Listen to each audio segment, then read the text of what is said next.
A lone wanderer of the cosmos finds himself marooned in a galaxy where hope dies shrieking. Mirror-bright skin catches cathedral spires and bristling orbital guns as uncounted billions whisper prayers to a dead god on a gilded throne. His strength, once unbound, now gutters as reality itself reaches for his essence. What is left when mercy becomes the ultimate heresy in a universe ruled by fear? The void above Sanctus Luminara burned with unnatural light. For 9 days and nights, the upper atmosphere had shimmered with auroras not seen since the planet's founding 3 millennia past. Across the shrine, world's vast basilica complexes and tithe cities, billions of imperial citizens gazed skyward in religious terror and wonder. Ecclesiastical authorities declared it an omen, though whether divine or demonic remained fiercely contested in the highest spires.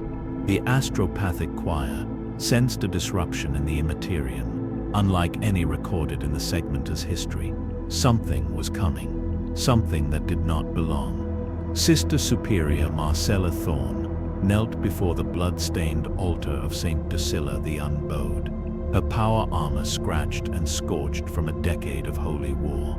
The cathedral around her soared 500 meters toward heaven, filled with thousands of pilgrims seeking shelter from the phenomenon above.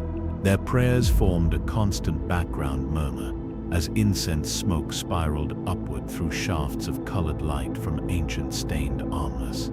Marcella's sisters militant stood vigilant at key positions throughout the cathedral, bolters ready, faces impassive beneath their helmets. "The Emperor tests our faith, Sister Superior," came a voice of aged steel. Canoness Seraphine Lyra stepped out from behind the altar, her ancient power armor gleaming with devotional script and hard-won battle honors. Unlike those under her command, she wore no helmet, revealing a face shaped by centuries of war and unwavering faith. One eye was augmetic, a ruby lens that ceaselessly tracked vital battlefield data. "You feel it as well, the wrongness in the sky," she said. "Yes, my lady," Marcella answered, rising with practiced grace despite the weight of her armor. "The prognosticars speak of a breach between realities.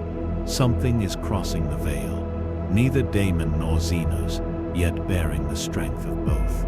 The Ordo Hereticus, vessel unrelenting truth, has entered orbit," the canoness replied, her augmetic eye whirring as it refocused. Inquisitor Kreravine believes this phenomenon heralds catastrophe for the entire sector. His retinue includes a black ship psyker who nearly perished attempting to scry the anomaly. Before Marcella could answer, the cathedral shuddered.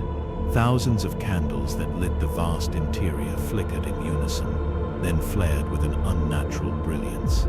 The stained glass windows depicting the Emperor's saints and martyrs began to vibrate, emitting a sound like far-off screaming. "It comes," whispered the canoness. The sky split. High above the world of Sanctus Luminara, reality itself fractured. The tear in space-time throbbed with energies that did not belong to the Imperium, colors that seared the eyes and angles that seemed to cut the mind. From this cosmic lesion emerged a figure of impossible radiance, a humanoid form of pure, gleaming silver that mirrored the dying light of the system's ancient sun. He rode upon a board of the same strange metal, a celestial chariot that trailed a wake of scintillating energy. The Silver Surfer had entered a universe not his own, nor in Rad's consciousness struggled to grasp what had occurred. One moment, he had been journeying through the quantum void between dimensions, investigating a cosmic disturbance that threatened the stability of multiple realities. The next, he had been seized by a maelstrom of chaotic forces, unlike anything he had encountered in all his centuries as Galactus's herald or during his later freedom. This universe felt fundamentally wrong to his cosmic senses, suffused with a malevolent presence that seemed to twist and pollute the very structure of space. Below him turned a world of towering cathedrals and desperate prayer. His cosmic awareness instantly registered billions of human lives, their shared psychic suffering coalescing into a palpable shroud around the planet. Further out, he perceived something far worse, a ravenous presence gliding between the stars, vast and inexorable. And everywhere, saturating existence, lay a realm of raw chaos pressing against reality, like a malignant growth against living flesh. This universe teeters on the brink of annihilation, the surfer said to himself, his voice carrying through the vacuum by means unknown to Imperial science. I sensed doom converging upon this world and an ancient war that has devoured countless others. After breaking free from Galactus, he had sworn an oath to safeguard life wherever it arose, to stand as a sentinel, not a harbinger of ruin. Even in this distorted reality, that vow remained unbroken. The surfer angled his board downward, beginning his descent towards Sanctus Luminara. As he entered the upper atmosphere, his silvery form cast prismatic reflections across the sky, visible to every soul on the day side of the planet. To the citizens of the Imperium, it appeared as if a star had taken human form and chosen to walk among them. In the heart of the capital hive city, luminous fidelity, Inquisitor Thaddeus Craven watched the descent through the baroque faceplate of his power armor. Unlike the simpler designs favored by the Adeptus estates, his armor was a masterwork of intricate ornamentation and deadly function forged specifically for his imposing frame. Around him stood his retinue, the blank-faced Psyker Esme Vaughn, her features hidden behind a mask of golden wire. Tech Priest Dominus Rykon Vos, whose mechadendrites writhed with agitation, and a squad of veteran Tempest Scions, their hellguns primed and ready. Xenos, Craven pronounced the word heavy with loathing, but unlike any in Imperial records, not precisely, Lord Inquisitor, countered the Tech Priest, his voice a blend of organic breath and voxcaster static. My OPEX readings indicate the entity's material composition violates multiple laws of atomic structure. It registers simultaneously as matter and energy, yet neither classification is accurate. I cannot perceive it, whispered Esme Vaughn, her voice unnervingly childlike despite her advanced age. My sight slides around it like water around stone. It is anathema to the warp, yet commands energies that mimic its capricious nature. Craven's hand rested on the ornate bolt pistol at his hip. The Emperor's tarot showed the star card inverted before this entity's arrival. Change, disruption, the overturning of established order. Whether it comes as conqueror or refugee matters little. Its mere existence represents contamination. He activated his armor's Vox unit, connecting to the Battle Sister's command. Frequency Canon Lyra. The entity descends toward the Grand Plaza of Illumination. Deploy your sisters to secure the area. Lethal force is authorized if the Xenos demonstrates any hostile intent. We shall not fail. Inquisitor, came the Canoness's immediate reply. The Emperor's mercy shall be denied this trespasser, if it threatens his domain. The Silver Surfer felt the world's gravitational field cradle his form as he descended through wispy clouds toward the largest population center. His cosmic senses detected weapons being readied, defense systems activating, and a spike of fear rippling through the collective consciousness of the city below. He understood their reaction in most worlds. The arrival of something unknown from the heavens rarely heralded good tidings. Yet he also sensed something else. Hope mixed with the fear was a strange reverence, a willingness to believe in divine intervention that he had rarely encountered. These humans lived in darkness and yearned for light even as their leaders prepared to extinguish it. The surfer slowed his descent, hovering 100 meters above a vast stone plaza surrounded by cathedral spires and statuary, depicting human figures of impossible heroism and suffering. Thousands of citizens had gathered despite the efforts of armored soldiers to establish a perimeter. They gazed up at him, some falling to their knees in prayer, others making strange symbolic gestures across their chests. People of this world, the surfer spoke, his voice carried to every ear by carefully modulated cosmic energy. I come in peace. I am a traveler from beyond your universe, brought here by forces I do not fully understand. His words echoed across the plaza, translated perfectly into Gothic by the power cosmic that flowed through his silvery form. The response was immediate and chaotic. More prayers, screams of religious ecstasy, cries of heresy and damnation. The soldiers tightened their grips on weapons that the surfer's cosmic awareness identified as primitive but deadly projectile launchers. Before the situation could escalate further, a new contingent entered the plaza. Women in ornate power, armor of red and black, bearing weapons that hummed with destructive potential. Their leader, distinguished by her elaborate headdress and ancient battle scars, stepped forward with the confidence of one accustomed to absolute obedience. Alien entity, she called up to him, her voice amplified by her armor's systems. I am Canoness Seraphine Lyra, of the Order of the Bloody Thorn. By the authority of His Divine Majesty, the God Emperor of mankind, you are commanded to surrender yourself for examination. Comply immediately, or face righteous annihilation. The surfer perceived the absolute conviction in her mind, the unshakable belief that her cause was just, and her deity, absolute. He had encountered religious zealotry across countless worlds, but rarely with such institutional power behind it. I mean no harm to you or your people, he replied, lowering himself until he hovered just 10 men above the ground. I seek only to understand this reality and find my way home. Perhaps we can aid one another. The canine's augment I-word as she studied him. Your nature is anathema to the imperial truth. No alien entity may freely walk among humanity by the Emperor's own decree. You will submit to the Inquisition's authority, or you will be destroyed. The surfer sensed the finger tightening on the trigger, the order forming in the canoness's mind a split second before she spoke it. With a gesture so subtle the human eye could barely detect it, he erected an invisible barrier of cosmic energy around himself just as she barked. Open fire. Bolter shells erupted from 24 weapons simultaneously, streaking toward the hovering silver figure. Each bolt was a marvel of Imperial engineering. Mass reactive armor-piercing ammunition designed to penetrate a target before detonating in a devastating explosion against most foes. Even a single hit could be crippling or fatal.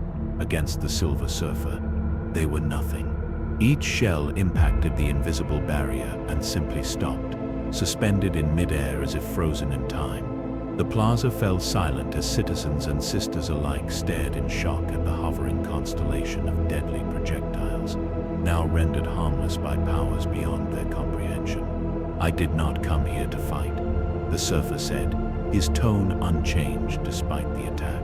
With another gesture, the bolter shells disintegrated into harmless metallic dust that spiraled down to the flagstones below. There are greater threats approaching this world than my presence. I sense a hunger in the void, drawing nearer with each moment. Canoness Lyra's face remained impassive, but the surfer detected the spike of uncertainty in her thoughts. Before she could respond, a new figure pushed through the line of battle sisters. Unlike the others, this human wore armor of a different design, black and ornate, with symbols of authority that even the canoness seemed to respect. Fascinating, said Inquisitor Craven, studying the surfer through the lenses of his helmet. You claim knowledge of a threat to this world. Elaborate. The Silver Surfer focused his cosmic awareness outward, beyond the atmosphere of Sanctus Luminara, into the cold void between stars. What he sensed there confirmed his earlier foreboding. Something approaches from the galactic north, a swarm consciousness of immense proportions, driven by hunger and instinct. It has devoured worlds before and will not stop until this one meets the same fate. Craven and the canoness exchanged glances. The Inquisitor's hand moved to a communication device at his belt. Orbital organs report nothing unusual in that vector. Your instruments are insufficient, the surfer replied. The entity cloaks itself from conventional detection, but I can sense the psychic shadow it casts upon the void. It will be upon you within a planetary rotation. Inquisitor, interrupted the tech priest, his voice buzzing with static. Astropathic relay from the Thetis system, the comms officer reported. They register biomass anomalies consistent with a splinter fleet. Estimated time of arrival at Sanctus Luminara, 20 standard hours. Craven's posture stiffened. Tyranids. The word passed through the gathered faithful like a shockwave, turning hushed reverence into raw panic. The surfer caught disjointed images from the mines around him, chitinous monstrosities, living artillery, worlds scoured down to dead, grey stone. This Tyranid threat was a familiar pattern to him, a cosmic predator, not unlike Galactus in its devouring hunger, yet devoid of the World Eater's higher purpose. "I can aid you against this enemy," the surfer said. "I have stood against world devourers before. The Imperium of Man has no need of alien assistance," the canoness declared, though the iron certainty had slipped from her voice. "The God Emperor protects his faithful." Inquisitor Craven raised a hand, cutting her off. "Canoness Lyra, a word privately." The two Imperial leaders stepped aside, their urgent argument just beyond normal human hearing, but not beyond the surfer's heightened senses. "This Xenos wields power beyond our immediate ability to confine," Craven said quietly. "If it speaks truth about the Tyranid splinter fleet, we stand on the brink of extinction within days. The planetary defense forces are still reeling from the Orc incursion in the Hadros Belt. Our astropathic distress signals will not bring reinforcements in time. You cannot genuinely be considering accepting its aid," Lyra hissed. "The stain of the alien is preferable to utter annihilation," Craven replied. "The Imperium has embraced such hard necessities before.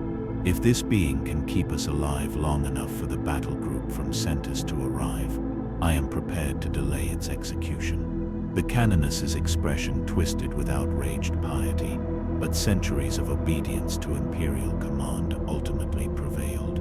"Very well, Inquisitor, but my sisters will watch it closely for the slightest hint of betrayal." They returned to the nave, where the Silver Surfer still hovered in place, utterly motionless, despite the multitude of weapons trained on him. "Entity," Craven addressed him formally, "the Imperium provisionally accepts your aid against the Xenos threat. You will be under constant observation. Any action judged hostile to Imperial interests will result in immediate sanction. Do you comprehend these terms?" The Silver Surfer inclined his head once, a small human gesture that seemed strangely at odds with his stellar form. "I understand. My name is Norin Rad, though most know me as the Silver Surfer. I will require access to your orbital defense network and any available data on this foe's tactics." "Granted under strict supervision," Craven answered. "The Emperor have mercy on us, if this proves a mistake." As nightfall swept across Sanctus Luminara, emergency preparations surged into a desperate frenzy. Warning sirens wailed through hive cities and sacred precincts. Planetary defense regiments mobilized, though all understood the bleak reality. Against a Tyranid splinter fleet, conventional defenses could only slow the inevitable. The world's lone battlecruiser, the Eternal Vigilance, adjusted its orbit to maximize coverage of likely approach vectors. Its ancient machine spirits roused fully to war readiness for the first time in centuries. Within Planetary Defense Command, the Silver Surfer stood before a hololithic projection of the system, examining the routes by which the Tyranid vessels would enter. Imperial officers clustered around him at a wary distance, their mingled fear and fascination radiating like heat to his cosmic awareness. "Your orbital defenses are poorly arranged," the Surfer observed, indicating a section of the display. "The Tyranids will exploit this weakness here, along the ecliptic plane." Tech Priest Voss stepped forward, mechadendrites twitching in agitation. "Impossible. The defense grid was calibrated according to standard Adeptus Mechanicus protocols established during the Gesh sector reclamation. Your protocols do not account for an adversary that thinks as a single mind," the Surfer replied. "They will gladly sacrifice thousands of their lesser bioforms to draw fire from these batteries, then commit their largest organisms here, where your coverage is thinnest." "The alien speaks truly," admitted Lord Admiral Tiberius Holt. his worn features set beneath his formal naval cap. During the Macra incursion, Hive Fleet Behemoth used similar strategies. We should recalibrate the grid. The tech priest traced the sign of the cog, muttering Binharic litanies of apology to the machine god, as he reluctantly began altering the sacred configurations. The surfer turned then to Inquisitor Craven, who had silently watched the exchange. "Your civilization stands upon the edge of extinction on many fronts," he said quietly. "I have glimpsed the underlying truth of this universe. The entities you call Tyranids are but one predator among many. The barrier between reality and chaos grows thin. Ancient enemies awaken from cosmic slumber. How has humanity survived?" Craven's expression remained hidden behind his ornate helmet, but his voice carried a weight of terrible knowledge. Through sacrifice beyond measure, through the vigilance of the God Emperor, enthroned upon terror, through faith and fire, and the extermination of all that threatens mankind's dominion. His armored hand rested on the pommel of a power sword at his hip. Do not mistake temporary cooperation for acceptance, sinners. When this threat passes, the question of your existence will be revisited. The surfer had heard similar threats across thousands of worlds and millions of years. They did not concern him. What did concern him was the approaching shadow he sensed at the edge of the system, a vast psychic hunger that eclipsed individual thought. "They have entered the system," he announced suddenly, his silver head turning toward the eastern viewing portal. "Their advanced elements will reach the outer defense perimeter within 6 hours." As if confirming his words, alarm runes flashed across the command displays. Servitors chattered status reports in their monotone voices, while human officers shouted orders to prepare all batteries for imminent engagement. Canoness Lyra entered the command center, her power armor bearing fresh purity seals and benedictions of battle. "My sisters are deployed to the primary basilicas as ordered. Inquisitor, the relics have been secured in the deepest vaults." Her single human eye fixed on the surfer with undisguised hostility. "If this creature's intelligence proves faulty, we may have weakened our inner defenses for nothing. The threat is real, Canis," the surfer assured her, "and greater than your forces can repel without assistance. With your permission, I will join the orbital defense." Before she could object, Craven nodded. "Proceed. Admiral Holt will coordinate with you from the Eternal Vigilance. Chi, one defings of Pental Vigilance. But know this, if you attempt to flee the system or contact the Xenos fleet, every weapon in the Imperial arsenal will be directed against you. I have sworn to protect life." The surfer replied simply. Even in this universe, that vow remains unbroken. Without waiting for further discussion, he summoned his cosmic board, and in a flash of silver light, streaked through the armorless viewing portal, which parted before him like water and sealed seamlessly in his wake. The assembled Imperial officials stared in stunned silence at this casual defiance of physical law. "The Emperor protects," murmured the canoness, clutching her rosarius. "But we would be fools to place our faith in this alien Star Rider." "Faith will not save us from the great devourer," Craven replied. "But power might, and that entity wields power unlike any I have encountered in 2 centuries of service to the Holy Ordus." The surfer accelerated through the upper atmosphere, the friction of re-entry leaving no mark on his gleaming form. As he cleared the planet's gravity well, the full majesty of space opened before him, and with it the approaching horror of the Tyranid vanguard. Through eyes that could perceive across the electromagnetic spectrum and beyond, he saw them.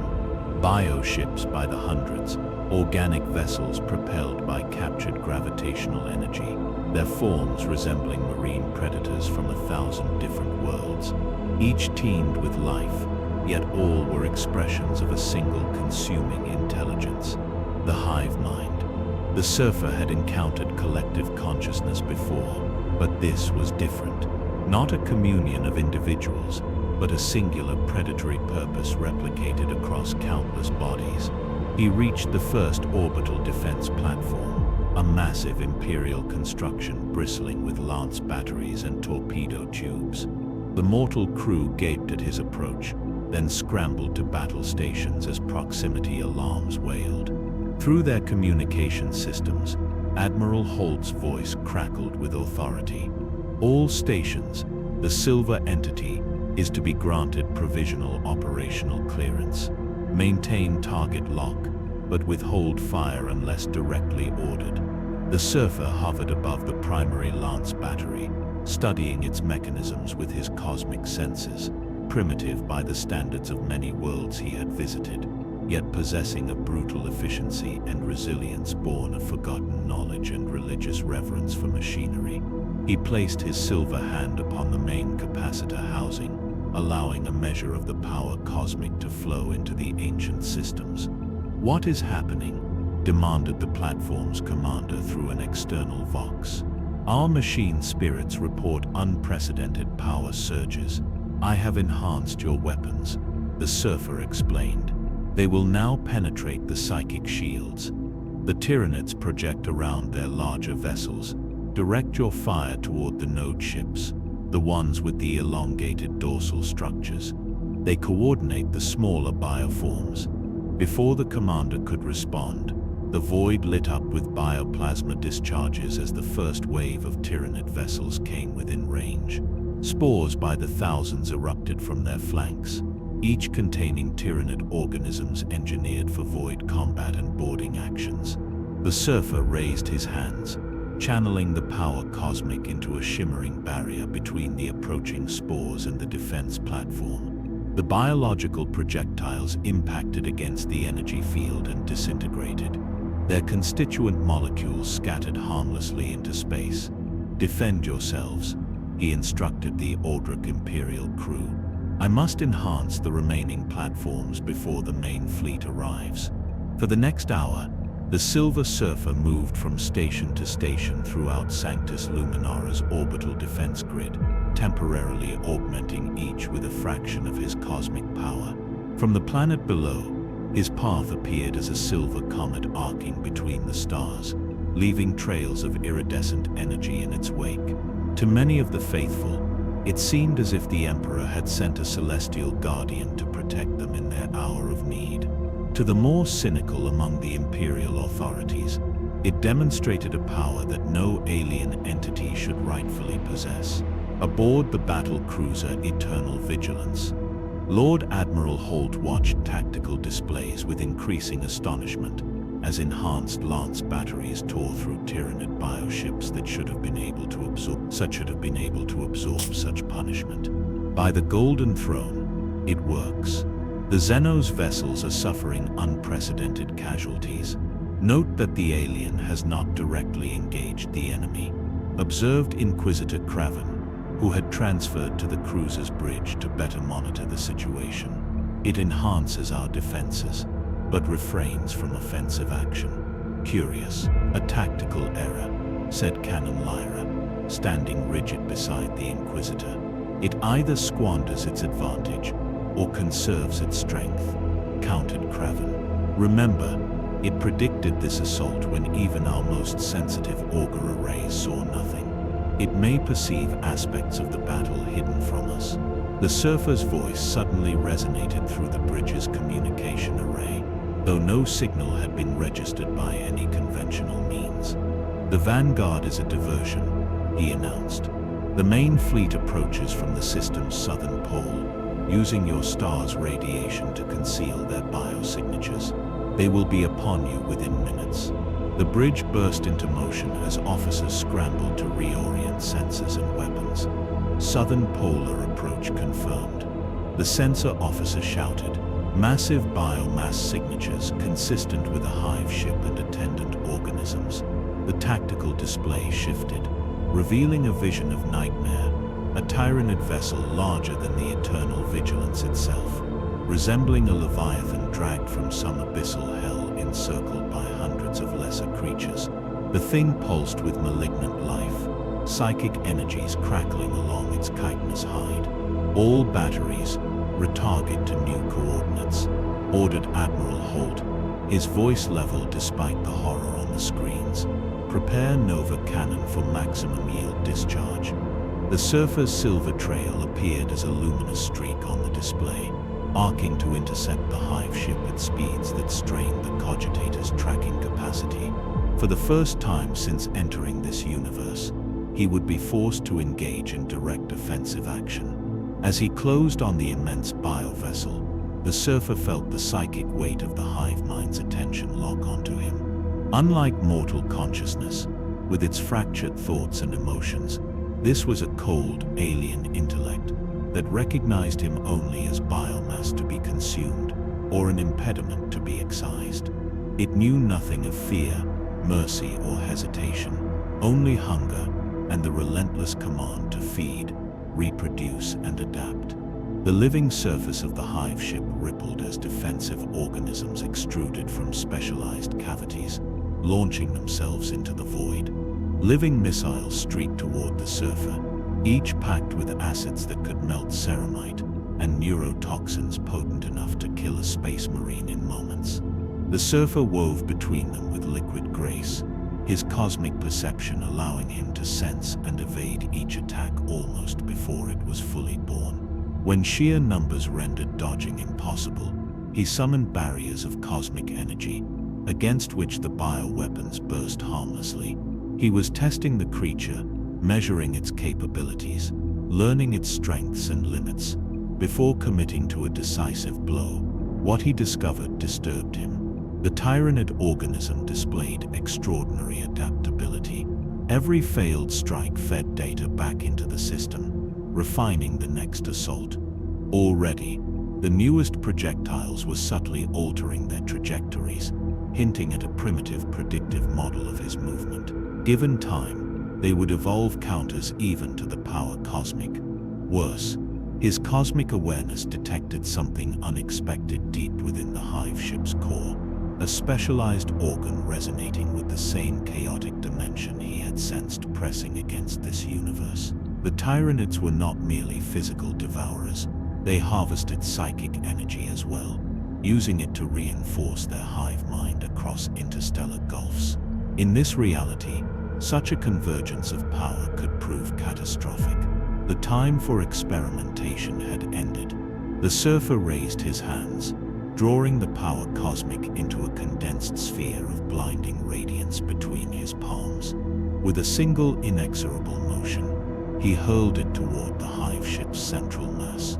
The energy sphere bored through the outer chitinous layers without slowing, driving inward until it reached the psychically resonant core. For a heartbeat, nothing changed.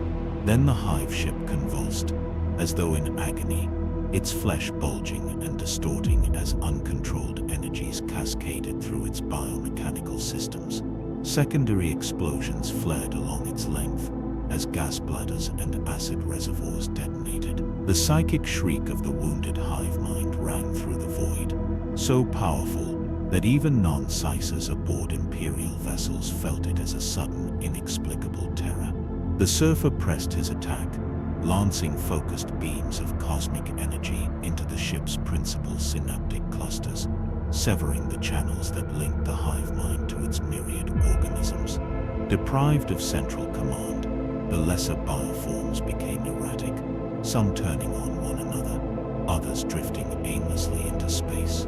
Aboard the Eternal Vigilance, the bridge crew watched in stunned silence as the massive Tyranid vessel began to disintegrate under the Silver Entity's assault. Even the canoness seemed temporarily at a loss for words, her conviction regarding Xenos' abomination momentarily shaken by the sight of one alien destroying another to protect humanity. The Emperor works through mysterious instruments, Inquisitor, Craven murmured, though whether in genuine religious awe or calculated political positioning was unclear even to himself. Incoming transmission from the planetary surface, reported a communications officer. Multiple basilars reporting unprecedented phenomena. Statues weeping blood, surfters speaking in tongues, sanctified relics emitting radiation outside normal parameters. Craven and Lyra exchanged alarmed glances. Both recognized the implications. Psychic backlash from the dying hive ship was affecting sensitive sites across Sanctus Luminara. For a world whose economy and purpose centered on religious pilgrimage, such phenomena could be interpreted as either divine blessing or imminent catastrophe. The disruption is greater than anticipated. The surfer's voice announced as he suddenly materialized on the bridge, causing several crew members to draw weapons reflexively. The tyrannid organism was more deeply connected to the dimensional anomaly you call the warp than I initially perceived. Its death throes have created ripples that may attract unwanted attention. You breached our bridge without authorization. Canoness Lyra snapped her bolt pistol aimed squarely at the surfer's chest. This vessel's security protocols are insufficient against the coming threat. The surfer interrupted, something he rarely did except in moments of genuine urgency. The hive ship's destruction has torn a localized rift in the barrier between dimensions. Something is emerging. As if in confirmation of his warning, the ship's Gellerfield generators began to howl in mechanical distress. Warning runes flashed across control panels as the warp interface destabilized. The navigator housed in his shielded chamber could be heard screaming through the internal vox. "Full emergency protocols," ordered Admiral Holt. "All hands to battle stations. Prepare for warp incursion." The surfer moved to the main viewport, his silver form reflecting the hellish energies now visible in the void where the tyrannid hive ship had been.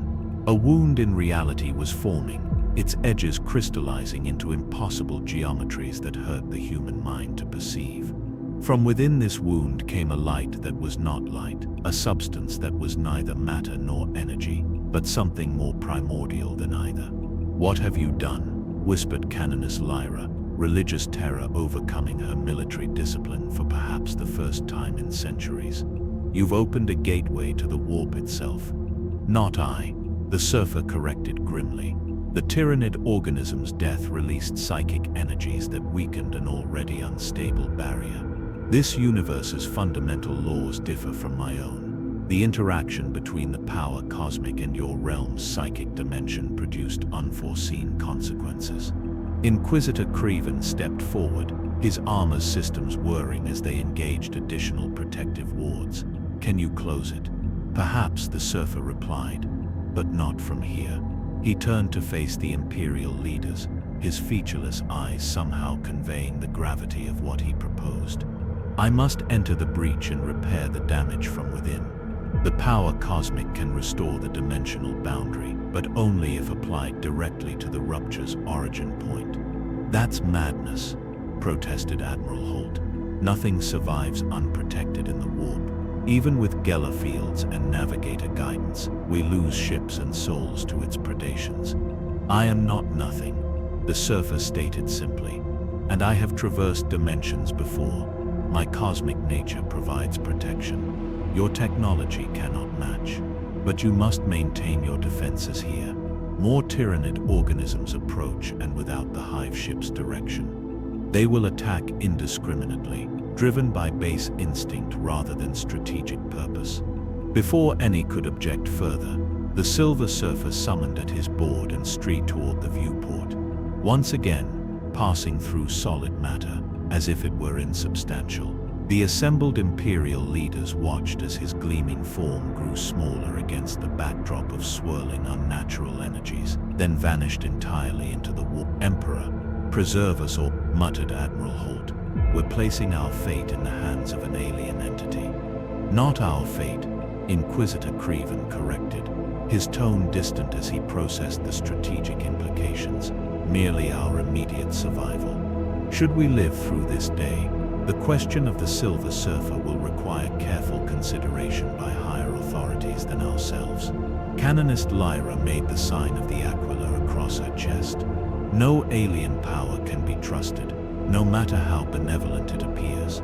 The God Emperor alone is humanity's shield and sword." "Then pray to him that this Silver Guardian succeeds," Creven replied, "for I see no other hand extended to save us in this hour. The Rection's the rising that ends."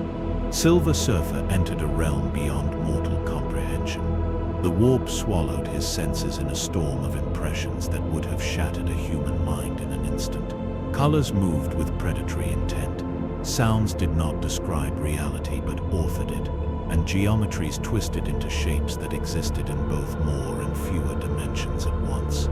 Here, thought possessed weight, and will alone could rewrite the basic rules of existence. The power cosmic flowed through the surfer's argent form, shaping a protective envelope that blunted the warp's worst excesses. Even so, he felt the crushing awareness of innumerable entities pressing in upon his consciousness. Demonic intellects, drawn to his presence like carrion beasts to fresh blood, circled hungrily. They did not crave his body, but the alien energy he bore, a source of sustenance beyond their usual hunting grounds. At the breach's heart, he found what he had feared, a nexus where the tyrannid hive mind's death had punched straight through the dimensional barrier. The psychic shock released in that instant had triggered a self-sustaining reaction, a wound in reality that would continue to spread unless it was closed. Beyond the rupture, he perceived the distant shadows of four vast minds watching with cruel fascination, ancient forces so corrupt that even Galactus might hesitate to confront them openly. The surfer sharpened his focus, directing his cosmic awareness into the structure of the breach at scales beyond atom or quantum. To repair it, he first had to comprehend the precise nature of this universe's dimensional boundaries. In his home reality, such barriers were relatively stable and demanded tremendous force to pierce. Here, however, the veil between materium and immaterium felt thin, nearly porous, as though it required constant reinforcement from agencies he did not yet understand. As he studied, shapes began to congeal from the surrounding madness, daemons drawn by the concentrated energy and the chance to claw their way into real space through the weakened gap. They drifted around him like sharks circling wounded prey, launching test strikes that mingled psychic assault with crude physical form. A crystalline horror studded with screaming faces lunged at him, its body flickering between states of matter. The surfer swept it aside with a burst of cosmic force, only to be immediately attacked by a serpentine being whose scales were composed of splintered memories. Each assault came faster than the last as more entities sensed his presence and the opportunity it represented. Enough, the surfer declared, his voice retaining its resonant timbre even in a realm where sound held no meaning. He unleashed a wave of the power cosmic in all directions, forcing the nearest daemons back and clearing a precarious circle of calm around himself. The reprieve would not last. Already, he could feel stronger, more terrible minds turning toward the disturbance. Positioning himself at the exact center of the dimensional rupture, the surfer extended his awareness until it encompassed the entire wound. Then, drawing deeply upon the power cosmic, he began the painstaking task of reforging reality itself. Strand by strand, he rejoined the torn interfaces between dimensions, using his energy as both needle and thread to stitch together what had been ripped apart. The work demanded flawless concentration. Even a minor error could worsen the breach instead of closing it, potentially unleashing devastation across both real space and the warp. The daemons, sensing his vulnerability while he labored, redoubled their attacks with renewed ferocity. A lord of change, greater daemon of Change, manifested fully before him, a towering avian monstrosity, whose feathers cycled through impossible hues, and whose many eyes contained spiraling galaxies of madness. It lifted a staff crowned with a crystal that shattered reality into jagged fragments, and from it hurled a torrent of pure mutating force at the surfer. Without breaking the continuity of his repairs, the silver surfer split his consciousness, diverting a portion of the power cosmic to form a reflective barrier. The daemon's attack rebounded, cascading back over its caster and turning its lower limbs into writhing tentacles.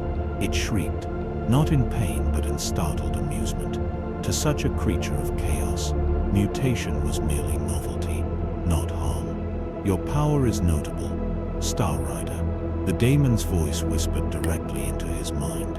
a chorus of clashing tones and impossible contradictions. It has been millennia since a new piece entered the great game.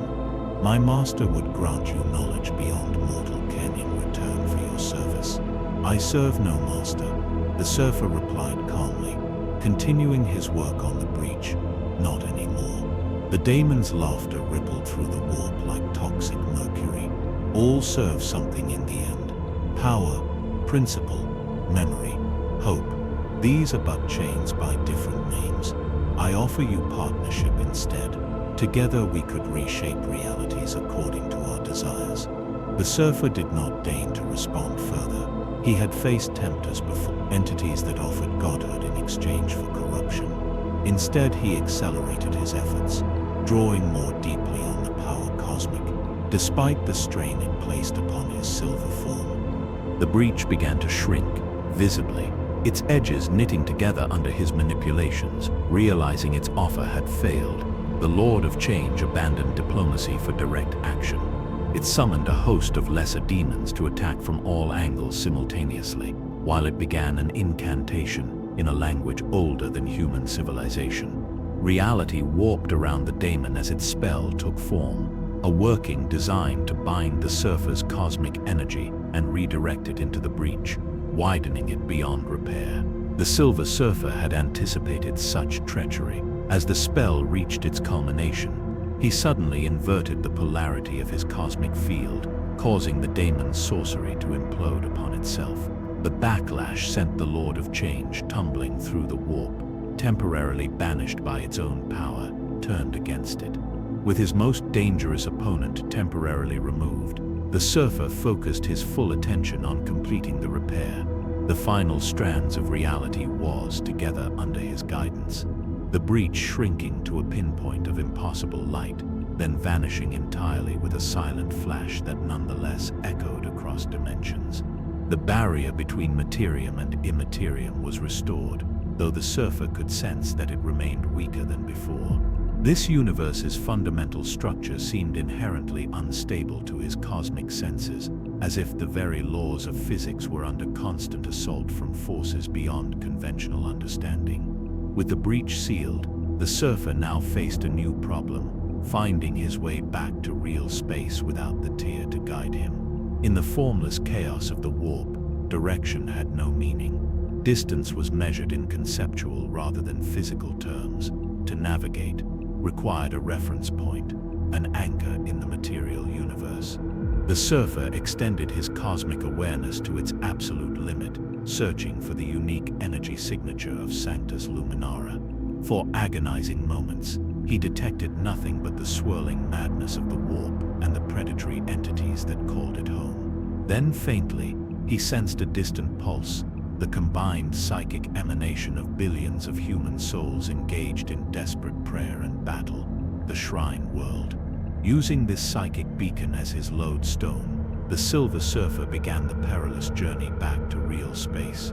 Without a natural breach to follow, he would need to create a temporary passage, a dangerous proposition in a universe where such actions could attract unwanted attention from powers beyond mortal comprehension. Carefully, precisely, he focused the power cosmic into a needle-thin projection, piercing the veil between dimensions at exactly the point where it would emerge near Sanctus Luminara's orbit.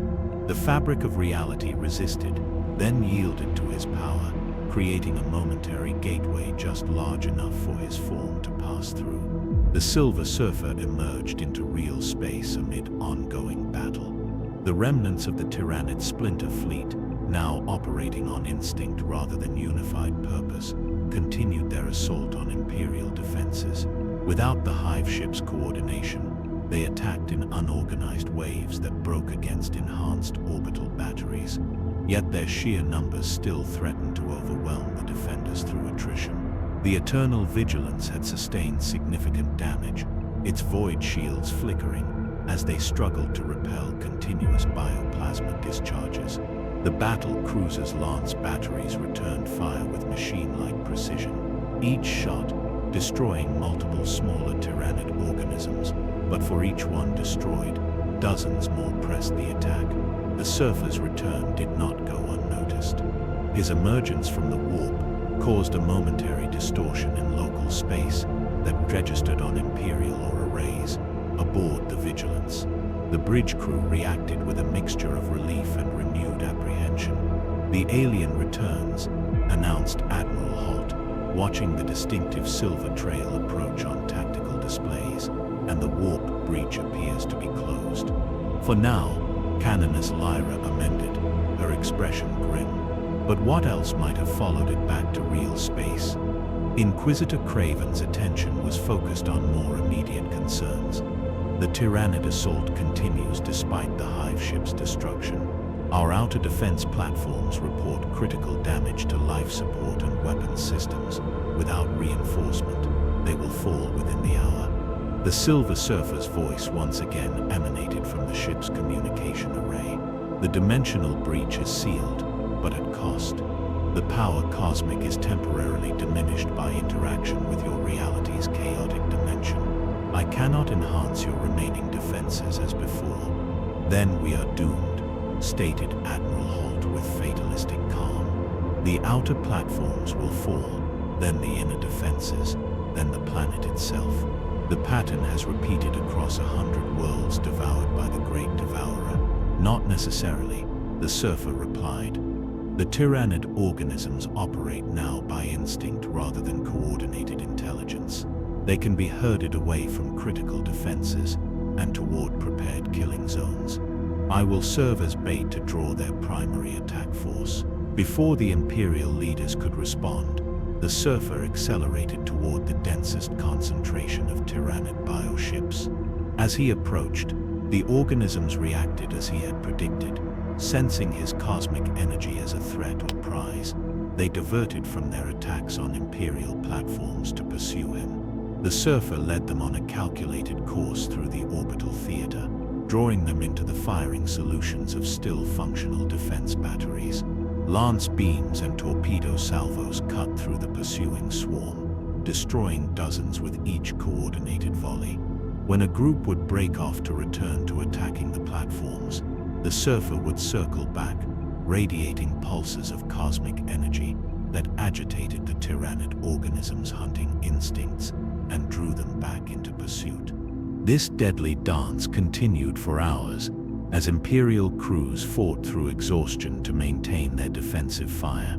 The Surfer's cosmic reserves continued to diminish with each maneuver, each burst of speed, each energy pulse used to manipulate the Tyrannid swarm. What had begun as a display of godlike power gradually became a desperate gambit by an increasingly vulnerable entity. Aboard the Eternal Vigilance, even Canoness Lyra found herself reluctantly admiring the alien strategy and apparent self-sacrifice. "It weakens with each passing hour," she observed to Craven as they watched the tactical display. "Yet it continues to draw the Xenos away from our weakest points." "Curious behavior for an entity of such power," the Inquisitor agreed. "It could have abandoned us to our fate, perhaps even escaped this universe entirely through the warp breach before sealing it. Instead, it risks destruction to preserve human lives it has no connection to." "A deception, perhaps," suggested the Canoness, though with less conviction than before, "or a ploy to gain our trust before revealing its true purpose." Craven made a non-committal sound, his attention drawn to new information scrolling across a data slate handed to him by an aide. "Astropathic relay from the Centis battle group.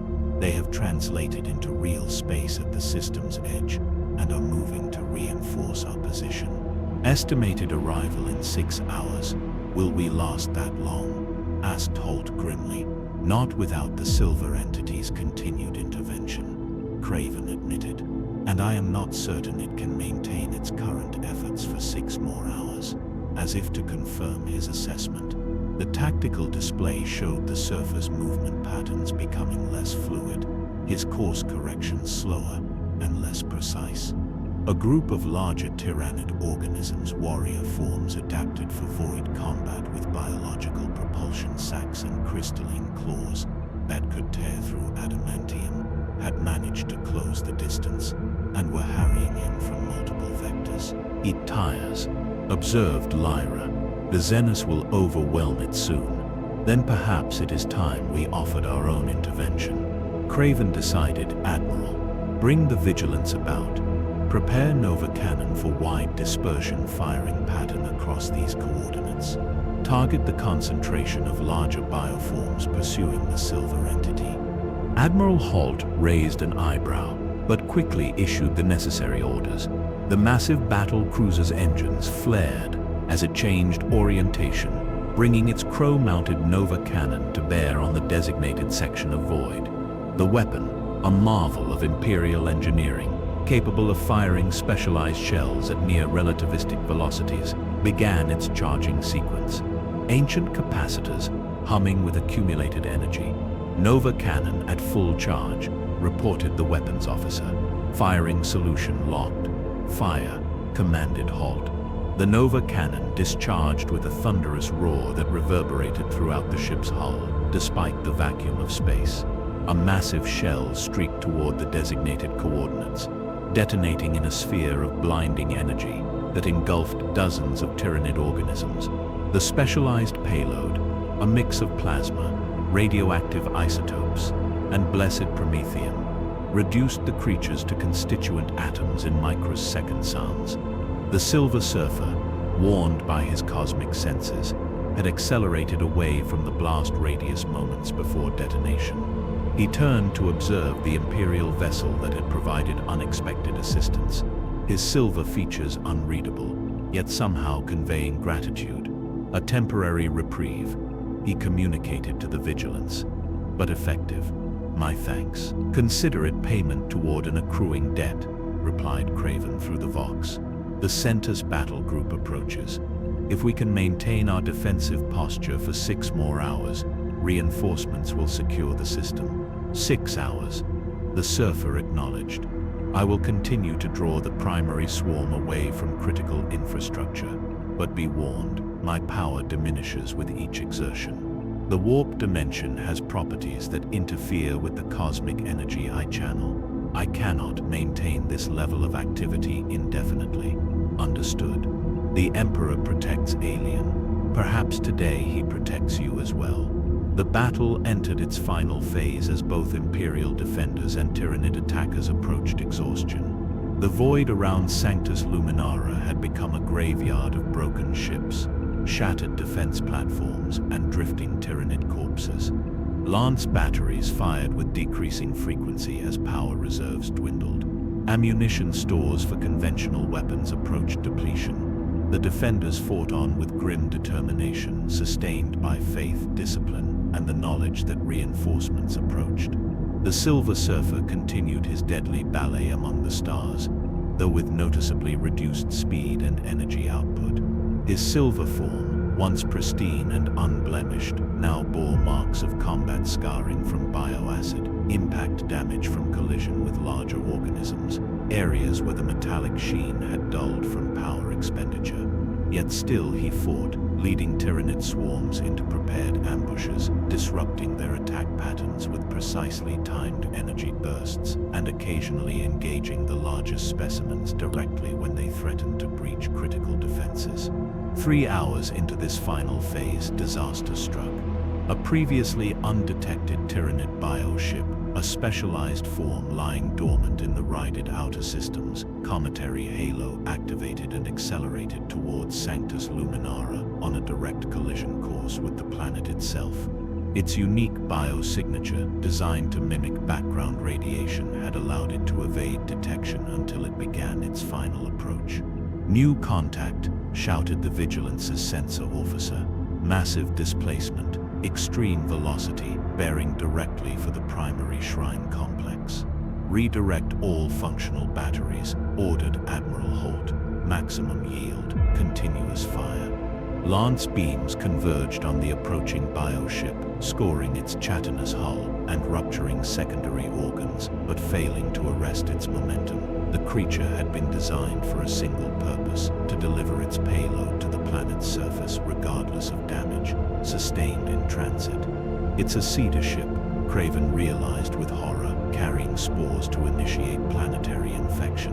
If it reaches the atmosphere, the world is lost. The Silver Surfer detected the new threat through his cosmic awareness, calculating its trajectory and purpose in an instant. The creature's velocity and mass made interception difficult in his diminished state, but there was no alternative.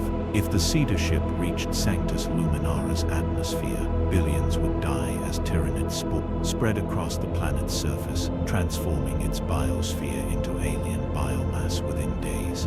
Abandoning his current strategy, the Surfer accelerated toward intercept coordinates, pushing his cosmic reserves to their limit. The strain manifested visibly as fluctuations in his silver sheen, parts of his form briefly becoming transparent before solidifying. The power cosmic was never meant to interact with the chaotic energies of this universe's warp dimension, and the ongoing contamination was affecting his ability to channel it effectively.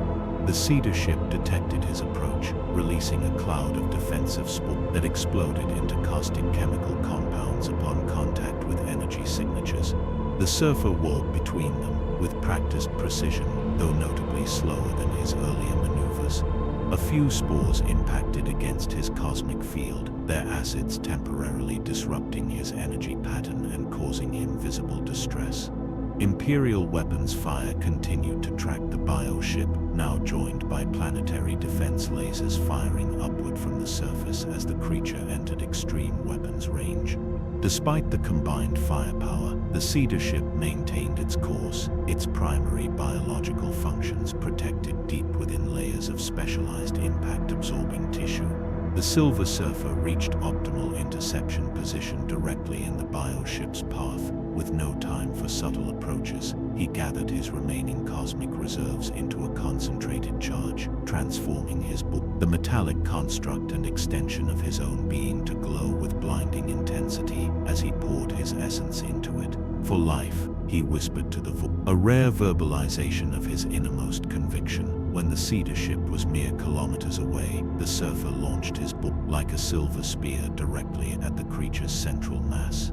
The cosmic charged projectile struck with the force of a small nova, penetrating the layered defenses and detonating within the primary chamber. The resulting explosion tore the bioship apart from within, scattering its deadly payload into the void, where extreme radiation and vacuum sterilized the spore before they could mature. The Silver Surfer separated from his for the first time since arriving in this universe, tumbled backward from the force of the explosion. Without his primary conduit for the power cosmic, his ability to maneuver in space was severely compromised.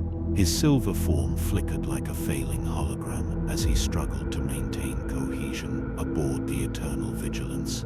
The bridge crew watched in stunned silence as the Cedar ship disintegrated under the Surfer's sacrifice play. Then, as the tactical display showed his tumbling foot drifting powerless among the debris, Inquisitor Craven made a decision that surprised even himself. "Lock tractor beams on the silver entity," he ordered. "Bring it aboard." Canoness Lyra's head snapped toward him. "Inquisitor, the risk is calculated," he interrupted firmly. "That entity just saved this entire planet, possibly this sector. At minimum, it deserves the courtesy of not being left to drift in the void. At maximum, its knowledge and power remain assets we cannot afford." "Discard," Admiral Holt nodded to his crew, and the Vigilance's tractor beams engaged, gently capturing the Surfer's drifting foot and drawing it to one of the ship's auxiliary hangars. "The Xeno swarm disperses," reported the tactical officer with disbelief. Biosignatures show decreased coordination, many entering dormant states or retreating to system's edge. "Without the SARS Cedar ship, they've lost their primary objective," Craven explained. "The Splinter Fleet was committed to infecting this world specifically. Something about Sanctus Luminara attracted their attention. Perhaps the psychic emanations from its billions of faithful. The Emperor protects," intoned Canoness Lyra reflexively. "Indeed," agreed Craven with a sidelong glance toward the hangar where the silver entity was being secured. Though today, his hand took an unusual form. The Silver Surfer regained full consciousness within a containment field aboard the Eternal Vigilance. The chamber around him hummed with energy fields designed to imprison warp entities and xenos of various physiologies. Tech priests monitored complex arrays of machinery while Battle Sisters stood guard with weapons ready. Beyond a transparent barrier, Inquisitor Craven and Canoness Lyra observed him with expressions of cautious curiosity and religious suspicion respectively. The Surfer assessed his condition through internal cosmic awareness. His silver form had stabilized, though the power cosmic flowed more sluggishly than normal through his molecular structure. The destruction of his board and extension of himself had temporarily diminished his abilities, though not permanently. Given time, he could reconstruct it from his own substance, but the process would require concentration and energy he currently lacked. The entity regains awareness, announced a tech priest, his augment eye whirring as it focused on fluctuations in the containment field's readings. Silver Surfer, Craven addressed him formally. "Can you understand me?" "Yes, Inquisitor," the Surfer replied, his voice resonating despite the containment field's damping effect. "The battle, what became of it?" "Victory after a fashion," Craven informed him. "The Tyranid splinter fleet has been repelled. The Centus battle group arrived 2 hours ago and is eliminating the remaining bioships. Sanctus Luminara endures, though with significant damage to orbital infrastructure. Your intervention against the Cedar ship was providential," added Canoness Lyra, choosing her words with obvious care. "Many lives were preserved that would otherwise have been lost."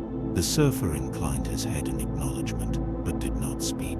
He could sense the conflict within these humans, gratitude warring with doctrinal suspicion, pragmatic appreciation of his power balanced against religious prohibition against the alien. Their civilization was built upon foundations of fear and xenophobia so deeply ingrained that even this moment of cooperation remained fragile. "Your board was destroyed in the explosion," Craven observed. "Does this represent a permanent diminishment of your capabilities?" "No," the Surfer answered simply. "Given time and sufficient cosmic energy, I can reconstitute it. The board is part of me, an extension of the power cosmic that flows through my being." This information visibly concerned the tech priests, who exchanged worried glances and made machine code transmissions among themselves too rapid for normal human hearing. The Surfer's cosmic senses detected their alarm at the concept of matter generated from energy without mechanical intervention, a violation of their religious understanding of physics. A more pressing question," Craven continued, "concerns your intentions now that the immediate crisis has passed. You claim to have been brought to our universe against your will. Do you intend to seek a way back to your origin?" "If possible," the Surfer confirmed, "though the breach has been sealed and I detect no natural pathways between this reality and my own, I may be stranded here indefinitely." The implications of this statement hung heavy in the air. An entity of the Surfer's power, permanently resident in the Imperium, represented a fundamental strategic concern that went far beyond the authority of those present. "Such matters exceed our jurisdiction," Craven decided after a moment's thought. "I have sent astropathic communicates to Terra regarding your nature and actions here. Until instructions arrive from higher authorities, you will remain in protective custody aboard this vessel." The Surfer noted the careful phrasing, protective custody rather than imprisonment, a diplomatic choice that nonetheless did not change the practical reality of his situation. "I understand, yet I sense a new disturbance approaching this vessel. My cosmic awareness detects a ripple in the fabric of space-time centered approximately 20,000 kilometers from our current position." Craven's expression sharpened. "Explain a translation event," the Surfer clarified, using terminology he had absorbed from monitoring Imperial communications. "A vessel approaches through your faster-than-light methodology. Its energy signature differs from those in the Centus battle group, as if on cue alarm runes flashed across monitoring stations throughout the chamber. Vox units crackled with urgent reports from the bridge. Warp translation detected. Unknown vessel materialized at system's inner edge. Configuration matches First strike cruiser. The effect of this announcement on the assembled Imperials was immediate and profound. The tech priests made religious signs and began muttering binary prayers. The battle sisters straightened to even more rigid. Attention. In Kness, Lyra's expression shifted from suspicion to something approaching awe. In Knessid, comes militant of the Ordo Malas. She breathed. They come in response to the warp breach. Impossible, countered Kraven. No astropathic message could have reached Titan and brought response so quickly, even at maximum translation velocity, unless they were already en route to this sector, suggested Lyra, or unless they perceived the breach through other means. The implications clearly disturbed the Inquisitor, though he maintained his composing. Admiral Holt reports the Grey Knight's vessel has established contact and requests permission to send a boarding party. Specifically, they demand access to he. Paused, glancing at the Surfer, to our extra-dimensional guest.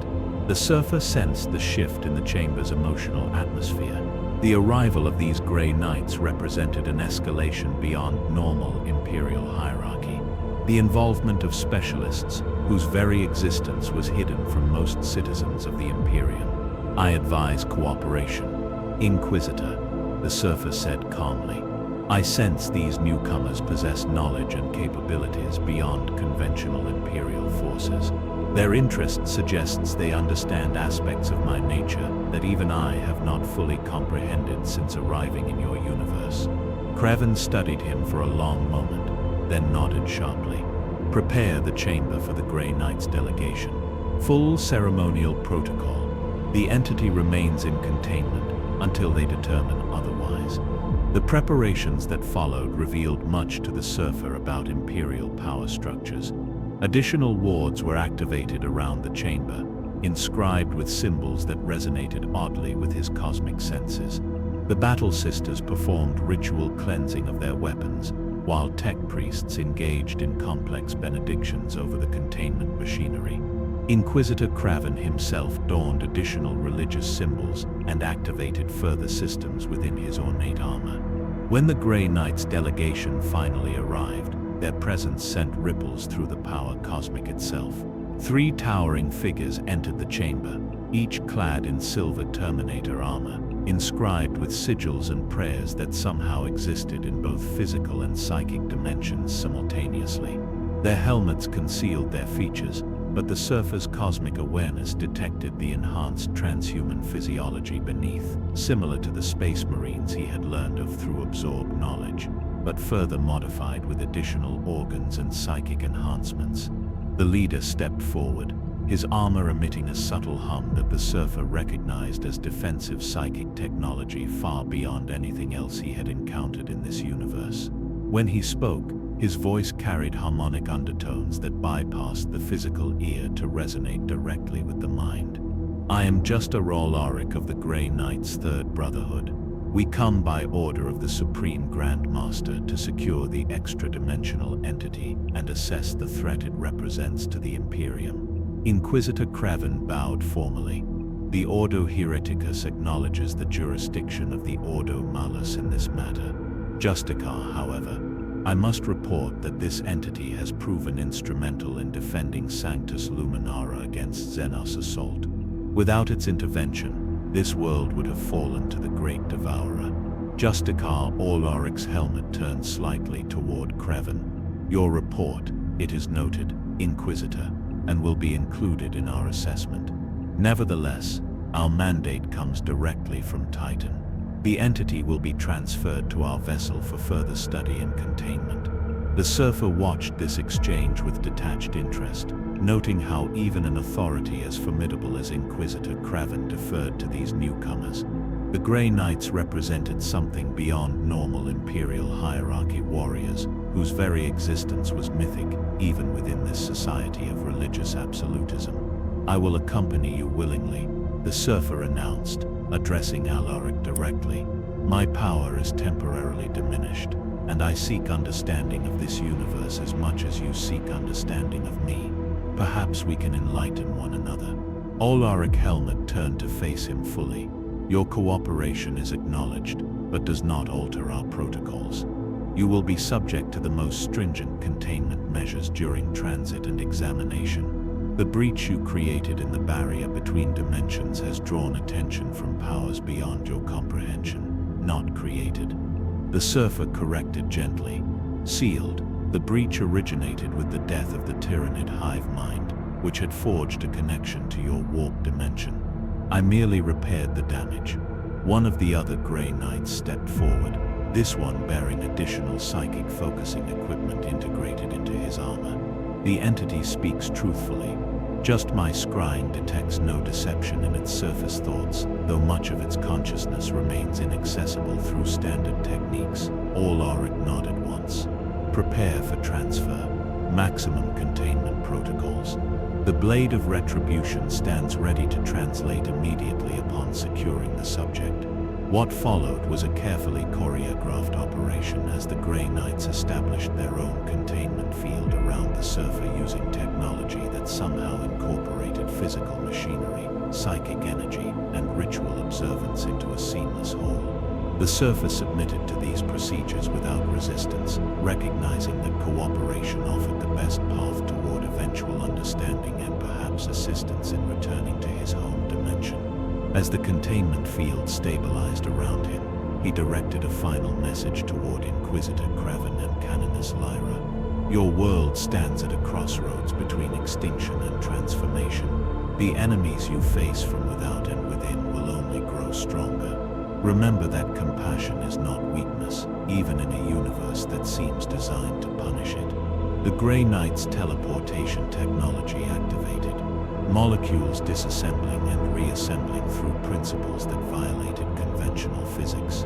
The chamber aboard the Eternal Vigilance vanished from the surface perception, replaced by a new environment, a chamber of adamantium and warded silver aboard the Grey Knight strike cruiser blade of retribution. The journey had entered a new phase.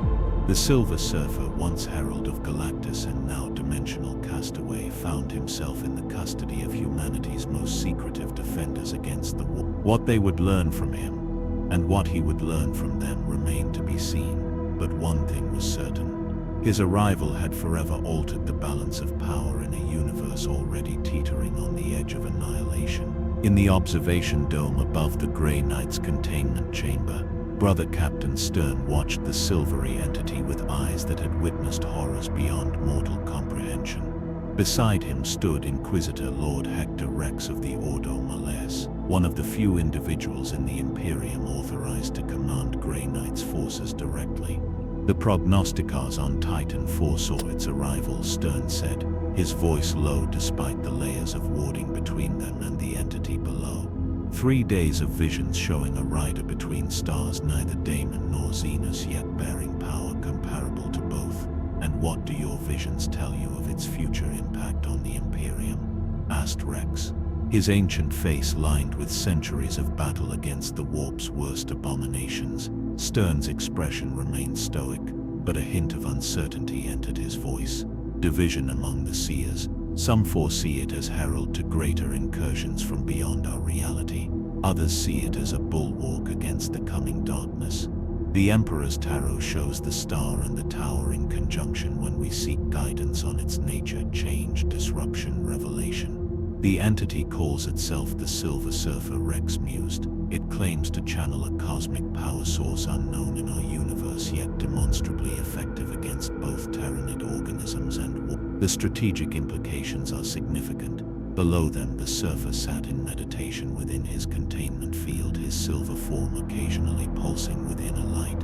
As the power cosmic slowly regenerated within him, he appeared unaware of their observation, though both men suspected this was merely a polite fiction maintained for their benefit.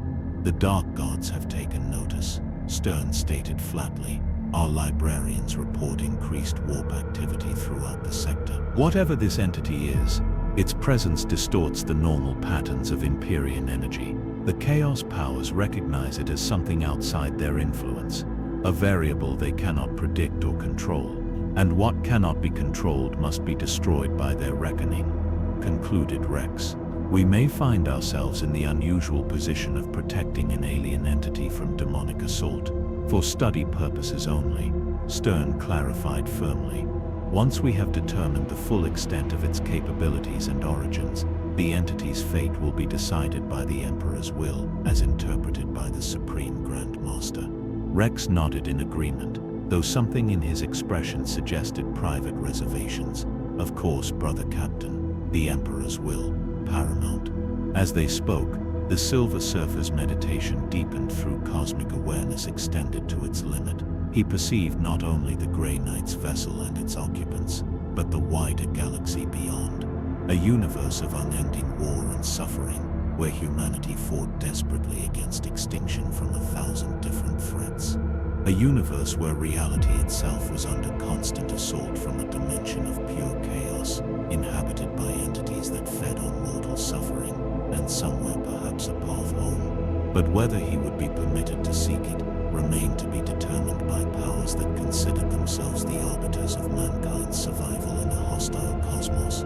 The Surfer had sworn to protect life wherever it flourished, even here in this grim darkness where hope seemed as distant as the fading stars.